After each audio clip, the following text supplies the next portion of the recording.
السلام عليكم. روح رياض معك تركي.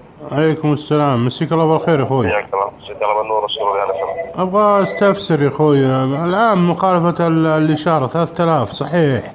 اي نعم. طيب بالنسبة الان ساهر بالاشارة بلف يمين، وش طريقته؟ اقف لما تولع خضراء، ولا بس وقفة كفر، ولا 5 ثواني، ولا وشلون؟ اللي مع الاشاره يمين. ايه، من عند الاشارة يمين بلف يمين انا، والاشارة ايوه. والاشارة حمراء. وش اشاره حمراء فيه مثلث يمين ولا ما فيه؟ لا لا ما فيه. ما قطع في. اشاره. ها؟ قطع اشاره. اقف لما تولع الاشاره خضراء، لازم تطلع خضراء تطلع يمين. وبعدين اطلع لكن يمين. اذا ما دام ما عليها مثلث خروج ايه. قبل اشاره خروج صح قبل اشاره، لكن انت موقف يمين على خروج ولا شيء. طيب يزعجنا اللي وراي يا اخوي، يضرب بوري. وين؟ يعني يعتبر قطع اشاره، ما دام ما ولعت خضراء يعتبر قطع اشاره.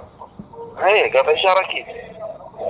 لو انا بس بلف في يمين. شارع عن شارع يفرق. شارع مثلا في مخرج قبل الاشاره مخرج مثلث ده. لا، ما إذا في ما في مخرج قبل الاشاره مع ما في الاشاره. يعني قطع إشارة حتى الخط. قطع هنا. إشارة.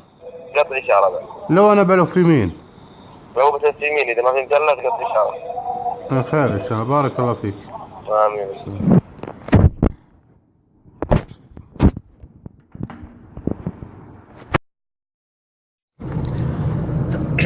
السلام عليكم ورحمة الله، مساكم الله بالخير يا اخوان. قبل شوي انا مقفل من واحد من الشباب.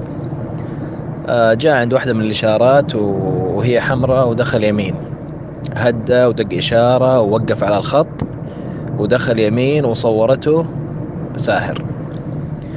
طبعا بعد فترة جاته رسالة ب3000 ريال انه قاطع اشارة. كلمني وقلت له روح عند المرور وقدم اعتراض، وهناك بيبان عندهم كل شيء. راح للمرور الآن، اتصل علي قال رحت للمرور وشغلوا الشاشة وشافوه هو يوقف عند الإشارة ودخل يمين بطريقة نظامية. قالوا له تعتبر قاطع. قال ليش اعتبر قاطع؟ قال هذا نظام جديد الآن، اللي يجي عند إشارة ويدخل يمين وهي حمراء سواء وقف على الخط ومشي أو أي شيء، قسيمة ب3000 ريال، وبعد كذا تتدبل وتصير 5000 ريال. ف... فقال بقدم اعتراض وكل شيء. قالوا هذا النظام. دخل على العقيد بنفسه، والعقيد قال له هذا نظام جديد الآن.